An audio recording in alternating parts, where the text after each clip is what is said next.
معزز سامعین کرام، آپ سن رہے ہیں کتاب تاریخ سلطنت عثمانیہ، سب ہیڈنگ اس جنگ کے نتائج۔ جنگ وارنا کے بعد ہنگری پر ترکوں کا قبضہ تو فوراً نہ ہو سکا، لیکن سرویا اور بوسنیا کی مملکتیں مکمل طور پر فتح کر لی گئیں۔ یہ دونوں، جو یونانی کلیسا سے وابستہ تھیں، دولت عثمانیہ کے زیر تسلط آنا بھی چاہتی تھیں، کیونکہ ہونیا ڈے کی کامیابی کی صورت میں انہیں بجبر لاطینی کلیسا میں داخل کرنے کی دھمکی دی گئی تھی۔ سرویا کا مورخ رینکی نقل کرتا ہے کہ ایک بار جارج برینگووچ نے ہونیا ڈے سے دریافت کیا کہ اسے کامیابی حاصل ہوئی تو مذہب کے متعلق اس کا رویہ کیا رہے گا۔ ہونیا ڈے نے جواب دیا کہ میں سرویا کو رومن کیتھولک مذہب قبول کرنے پر مجبور کروں گا۔ اس کے بعد برینکووچ نے یہی سوال مراد سے کیا۔ اس نے جواب دیا کہ میں ہر مسجد کے پاس ایک گرجا بنوا دوں گا اور لوگوں کو پوری آزادی حاصل ہوگی کہ اپنے اپنے مذہب کے مطابق خواہ مسجد میں جا کر عبادت کریں، خواہ گرجے میں۔ اسی طرح کلیسائے روما کی مذہبی تادیوں نے بوسنیا کی تسخیر میں بھی ترکوں کی مدد کی اور 8 روز کے اندر بوسنیا کے 70 قلعوں نے عثمانی فوجوں کے لیے اپنے پھاٹک کھول دیے۔ بوسنیا کا شاہی خاندان مٹ گیا اور اس کے بہت سے ممتاز امراء اسلام کے حلقہ بگوش ہو گئے۔ سب ہیڈنگ ینیچری کی بغاوت۔ اس مہم سے فارغ ہونے کے بعد مراد نے تاج و تخت پھر شہزادہ محمد کے حوالے کیا اور ایدین کی پرکیف فضا میں علماء و مشائخ کی صحبتیں دوبارہ حاصل ہوئیں، لیکن اب کی بار بھی یہ عزت پسندی راس نہ آئی۔ وارنا کی شکست نے عیسائیوں کی قوت کو بالکل توڑ دیا تھا اور سلطنت عثمانیہ کو اب کسی خارجی خطرے کا خوف نہ تھا، لیکن محمد کی کمسنی نے خود ینیچری نے فائدہ اٹھانا چاہا اور تنخواہ کے اضافے کا مطالبہ پیش کیا۔ محمد کے انکار پر انہوں نے بغاوت کر دی اور اورنا میں قتل و غارت کا بازار ایسا گرم کیا کہ وزرائے سلطنت نے مجبور ہو کر مراد سے بمنت استدعا کی کہ زمام حکومت اپنے ہاتھ میں لے کر اس فتنے کو فروغ کرے۔ چنانچہ مراد کو بادل نخواستہ ایدین کا سکون پرور ماحول پھر چھوڑنا پڑا۔ اس کے اورنا پہنچتے ہی باغیوں نے سر اطاعت خم کر دیا اور شہر میں امن قائم ہو گیا۔ 2 بار کے تجربے سے مراد کو اندازہ ہو گیا تھا کہ محمد میں ابھی سلطنت کے سنبھالنے کی کافی قابلیت پیدا نہیں ہوئی، چنانچہ اس نے پھر تخت چھوڑنے کا قصد نہیں کیا، بلکہ بقیہ زندگی امور سلطنت کے سر انجام دینے میں گزار دی۔ بادشاہوں کے تخت سے دستبردار ہو جانے کی متعدد مثالیں تاریخ میں ملتی ہیں۔ ان میں سے بعض کا حالات سے مجبور ہو کر دوبارہ عنان حکومت کو ہاتھ میں لینا بھی ثابت ہے، لیکن دوسری بار تخت چھوڑ کر پھر سلطنت کی ذمہ داریوں کو اپنے سر لینا ایک ایسا استثنائی واقعہ ہے جو صرف مراد ثانی کے ساتھ مخصوص ہے اور جس کی کوئی نظیر تاریخ کے کسی دور میں نہیں ملتی۔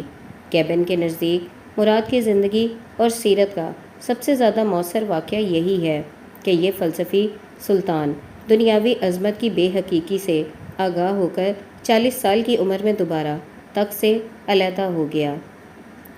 Sub heading Maurya. لیکن اب تخت پر آنے کے بعد مراد کی زندگی کے بقیہ 6 سال تقریباً تمام تر میدان جنگ ہی میں گزرے۔ سب سے پہلے اسے موریا کی طرف توجہ کرنی پڑی، جہاں شہنشاہ قسطنطنیہ کے 2 بھائی قسطنطین اور تامس علیحدہ علیحدہ حصوں پر حکمراں تھے۔ قسطنطین نے اپنے مقبوضات کے تحفظ کے لیے خاکنائے کورنت کی قلعہ بندی کی اور ادھر سے اطمینان کر لینے کے بعد تھیبس کے شہر پر، جو اس سرحد سے قریب سلطنت عثمانیہ کا مقبوضہ تھا، دفعتاً حملہ کر کے قبضہ کر لیا۔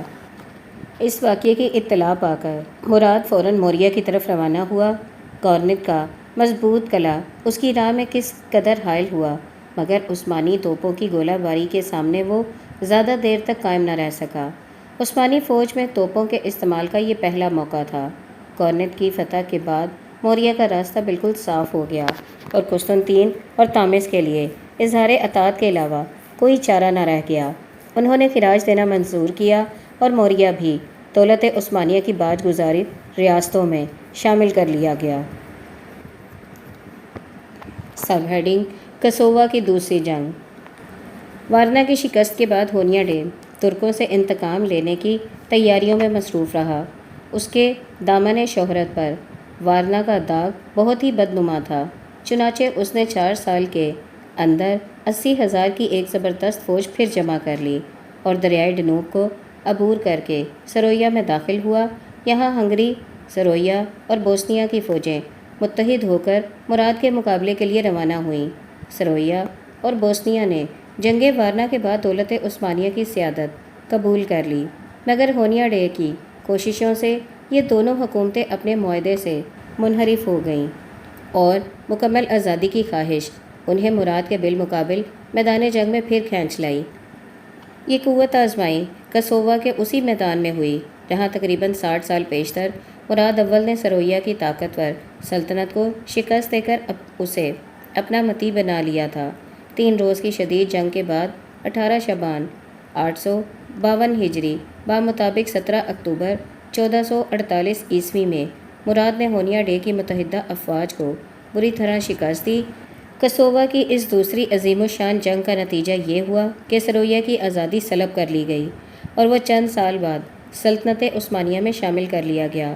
مراد نے بوسنیا سے سالانہ خراج قبول کرنے پر اکتفا کیا۔ Sub heading: Skanderbeg. اس درمیان میں البانیہ میں ایک نیا فتنہ پیدا ہو گیا تھا۔ مراد کے ابتدائی عہد حکومت میں البانیہ کی ایک ریاست کا امیر جان کیستریو دولت علیہ کا متی ہو گیا تھا۔ بطور ضمانت اس نے اپنے 4 لڑکے مراد کی خدمت میں بھیج دیے تھے۔ ان میں سے 3 تو بچپن ہی میں انتقال کر گئے، چوتھا لڑکا جارج کیسریو زندہ رہا اور اس کی ہونہاری اور فراست نے بہت جلد سلطان کو اپنی طرف متوجہ کر لیا۔ مراد نے اپنی ذاتی نگرانی میں جارج کو اسلامی اور فوجی تعلیم دلوائی اور اس کی لیاقت اور شجاعت سے خوش ہو کر محض 18 سال کی عمر میں اسے ایک سنجق کا حاکم بنا دیا اور سکندر بیگ کے لقب سے سرفراز فرمایا۔ جان کیسریو کا جب انتقال ہوا تو مراد نے اس کی ریاست سلطنت عثمانیہ میں شامل کر لی۔ یہ بات سکندر بیگ کو بہت ناگوار گزری، لیکن اس نے ایک عرصے تک اپنے اندرونی جذبات کو ظاہر نہیں ہونے دیا۔ جب 847 ہجری بمطابق 1443 عیسوی میں ہونیا ڈے کے مقابلے میں عثمانی فوج کو شکست ہوئی تو سکندر بیگ نے موقع کو غنیمت سمجھا اور اپنے باپ کی ریاست پر قبضہ کرنے کے لیے تیار ہو گیا۔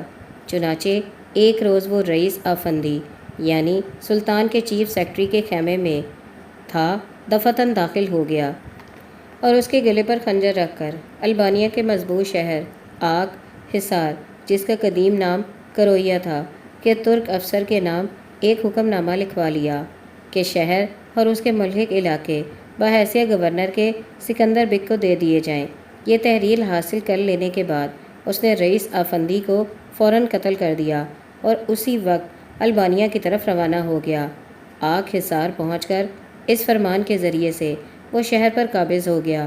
اس کے بعد اس نے اپنے ارتداد کا اعلان کیا اور دین عیسوی کی حمایت اور البانیہ کی آزادی کے لیے اپنی خدمات پیش کیں۔ البانیہ کے مختلف جرگوں کے سردار اس کے علم کے نیچے جمع ہونے لگے۔ ان کی مدد سے اس نے متعدد قلعوں پر قبضہ کر لیا اور پھر ایک فاتح کی حیثیت سے اپنے آبائی علاقوں میں داخل ہوا۔ اس کے بعد تمام قومی امراء نے اسے اپنا سردار تسلیم کر لیا۔ تقریباً 25 سال تک وہ ترکوں کا مقابلہ کرتا رہا۔ البانیہ کے پیچ در پیچ پہاڑی دروں کی وجہ سے عثمانی فوجوں کو کھل کر لڑنے کا موقع نہیں ملتا تھا اور متعدد کوششوں کے باوجود البانیہ مراد کی حیات میں پوری طرح مسخر نہ ہو سکا۔ سب ہیڈنگ: مراد کی وفات۔ 5 محرم 855 ہجری بمطابق 9 فروری 1451 عیسوی کو مراد نے اورنا میں وفات پائی۔ تجہیز و تکفین قدیم پایا تخت بروسہ میں ہوئی۔ سب ہیڈنگ: اخلاق و اوصاف۔ مراد کے عدل و انصاف اور شریفانہ اوصاف کا اعتراف اس کے دشمنوں نے بھی کیا ہے۔ یونانی مورخین بھی اس کی فوجی قابلیت کے علاوہ اس کی اخلاقی عظمت کی شہادت دیتے ہیں اور اس بات میں ترک مورخین کے ہم نوا ہیں۔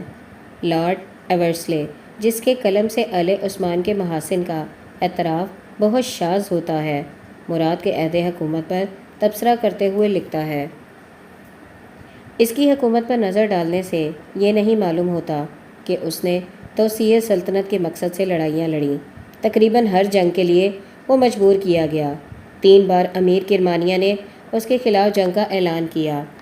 ہر بار مراد نے اس کو شکست دی اور کرمانیہ کو صرف ایک باج گزار ریاست بنا لینے پر قناعت کی اور اس کی آزادی کو فنا کر کے اسے سلطنت میں ضم کر لینے پر اصرار نہیں کیا۔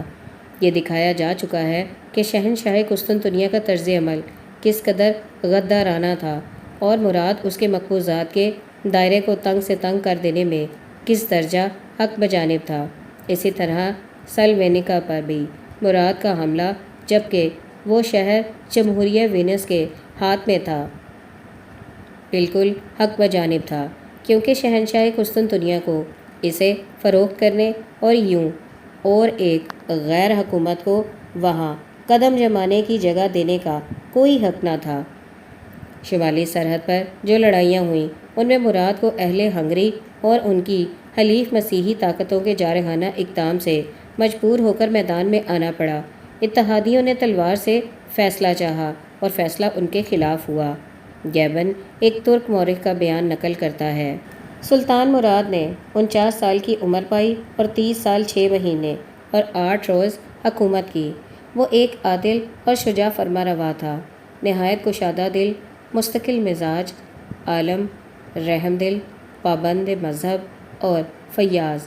وہ اہل علم اور ان تمام لوگوں سے جو کسی علم یا فن میں کمال رکھتے محبت کرتا اور ان کی حوصلہ افزائی کرتا۔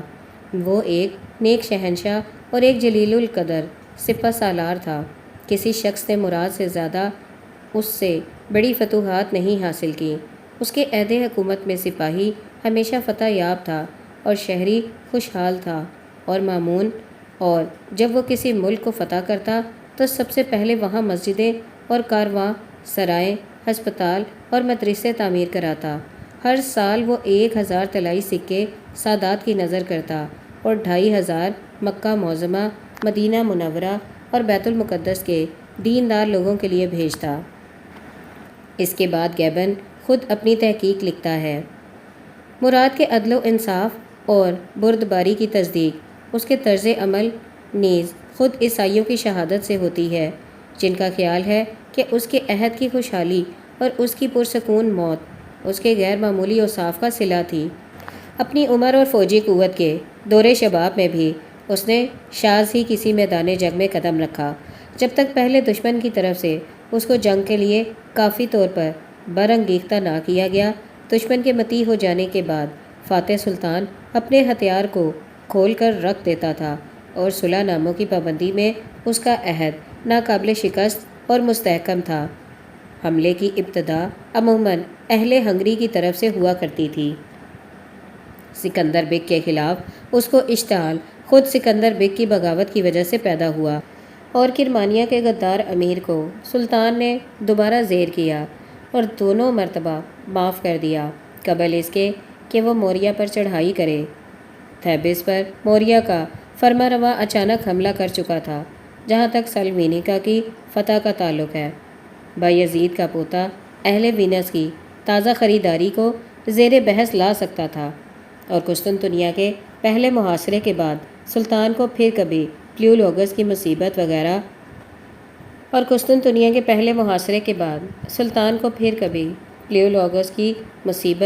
غیر موجودگی یا اذیتوں کی بنا پر سلطنت بازنطینی کے بجھتے ہوئے چراغ کو گل کر دینے کی ترغیب نہیں ہوئی۔